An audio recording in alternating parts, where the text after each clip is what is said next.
मैं पूछना चाहता हूं भारतीय जनता पार्टी से कि ये भारतीय जनता पार्टी की दोहरी नीति क्यों है। लेकिन क्या ऐसी आवश्यकता पड़ गई कि एनडीए को 38 दलों की बैठक बुलानी पड़ी और अपना कुनबा बड़ा करना पड़ा।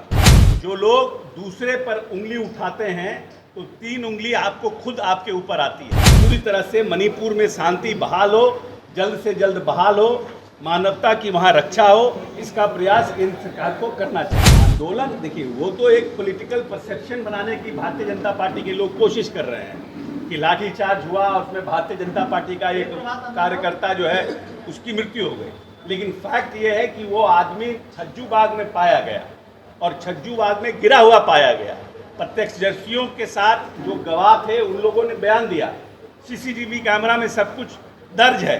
और उसके बाद यही तो कहा जाता है कि भारतीय जनता पार्टी के लोग कैसे चीज़ों को घुमाते हैं, ये देखने की बात है। सीसीटीवी कैमरा का फुटेज है, जो लोग प्रत्यक्षदर्शी उनको अस्पताल ले गए उनका बयान है, पोस्टमार्टम का रिपोर्ट है। उसके बाद भी मैं पूछना चाहता हूँ भारतीय जनता पार्टी से कि ये भारतीय जनता पार्टी की दोहरी नीति क्यों है कि जब जेएनयू में लाठीचार्ज हुआ छात्रों पर तो जांच समिति क्यों नहीं बैठी, जब किसानों के ऊपर लाठीचार्ज हुआ तो जांच समिति क्यों नहीं बैठी, सीएनआर एनआरसी पर जब महिलाएं बैठी थी उनके ऊपर लाठीचार्ज हुआ तो जांच समिति क्यों नहीं बैठी। मणिपुर में इतनी बड़ी घटना हो गई, मणिपुर पर भारतीय जनता पार्टी की जांच समिति क्यों नहीं गई, क्यों बिहार पर ही जांच समिति बैठी।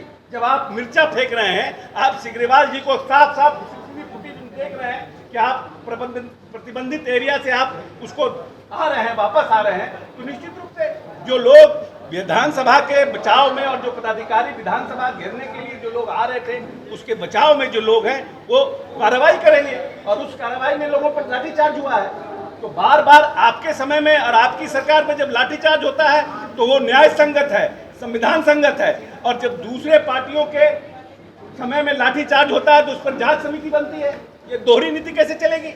हम लोग को कौन कन्वीनर के लिए, हमारी इच्छा से हम तो देश के चाहते हैं नीतीश जी प्रधानमंत्री हो जाएं, तो हमारे चाहने से थोड़ी हो जाएगा। हमारे चाहने से कन्वीनर, जो भी पॉलिटिकल पार्टी के लोग इस दल में बैठे हैं उनके चाहने से कोई प्रधानमंत्री बनता है, कोई कन्वीनर बनता है। माननीय नेता ने स्पष्ट रूप से कहा है कि न मैं प्रधानमंत्री का दावेदार हूं, न मेरी कोई इच्छा है। हम सिर्फ और सिर्फ एक बड़े गठबंधन को बना करके भारतीय जनता पार्टी को इस देश में हराना चाहते हैं। उन्होंने कम से कम ये बात 100 बार कह चुके हैं। इसीलिए न नेता को कन्वीनर बनने की इच्छा है, न देश में प्रधानमंत्री बनने की इच्छा है। वो एक भूमिका में है, उस भूमिका का वो निर्वहन कर रहे हैं। आज तक तो एनडीए के बैठक हुई नहीं 9 साल में, लेकिन क्या ऐसी आवश्यकता पड़ गई कि एनडीए को 38 दलों की बैठक बुलानी पड़ी और अपना कुनबा बड़ा करना पड़ा। पटना में नीतीश जी के नेतृत्व में जो लाइट माइंडेड पॉलिटिकल पार्टियां थी, जब उनकी बैठक हुई और सब लोग समझ रहे थे कि ये बैठक हो नहीं पाएगी, लेकिन हम अपने नेता नीतीश कुमार जी को धन्यवाद देते हैं कि उन्होंने अपने अथक प्रयास से सभी लोगों को एकजुट करने में सफल हुए। और जब उनकी बैठक यहाँ सफल रूप से हो गई तब उन लोगों ने एक एनडीए की बैठक बताई। जहाँ तक परिवारवाद का बात है, माननीय उप मुख्यमंत्री तेजस्वी यादव ने बड़ी विस्तार से विधानसभा में जितने परिवारवादी लोग भारतीय जनता पार्टी में हैं उनका नाम गिनाने का काम किया है। इसीलिए परिवारवाद पर या भ्रष्टाचार पर जो लोग दूसरे पर उंगली उठाते हैं तो 3 उंगली आपको खुद आपके ऊपर आती है।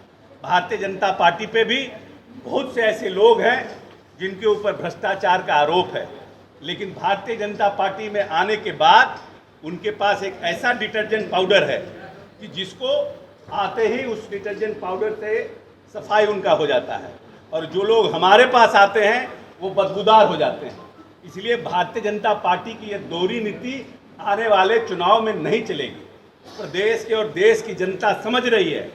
और ये घटना जो मणिपुर में घटी और जिसका वीडियो वायरल हुआ, जिसमें लोग महिला सशक्तिकरण की बात करते हैं, बेटी बचाओ और बेटी पढ़ाओ, जो लोग इसकी बात करते हैं उनकी सरकार है और उनके मुख्यमंत्री हैं, और उनके मुख्यमंत्री का जो बयान आया है वो भी बहुत निंदनीय है। मुख्यमंत्री का बयान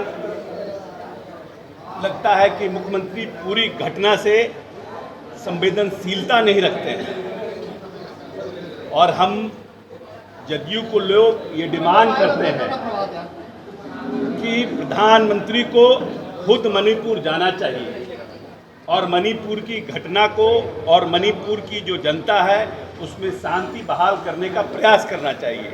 प्रधानमंत्री जी, गृह मंत्री जी सब काम कर रहे हैं, लेकिन मणिपुर में जो उनकी सरकार है वहाँ 1 महीने से लगभग अशांति पूरे प्रकाष्ठा पर है। उसके बारे में न भारतीय जनता पार्टी के किसी नेता का कोई बयान आया है, न भारतीय जनता पार्टी के शीर्ष नेताओं ने उसके प्रति अपनी संवेदना व्यक्त की है। सिर्फ ये कह देने से कि किसी भी लोगों को छोड़ा नहीं जाएगा, हमको लगता है कि ये पर्याप्त नहीं है। किसी न किसी तरह से पूरी तरह से मणिपुर में शांति बहाल हो, जल्द से जल्द बहाल हो, मानवता की वहाँ रक्षा हो, इसका प्रयास केंद्र सरकार को करना चाहिए। सिर्फ खबर दिखाना देशवा न्यूज का मकसद नहीं। देशवा न्यूज की कोशिश है कि समाज की सूरत बदलनी चाहिए। देशवा न्यूज पर वीडियो देखने के लिए लाइक करें, सब्सक्राइब करें, साथ ही बेल आइकन दबाना न भूलें।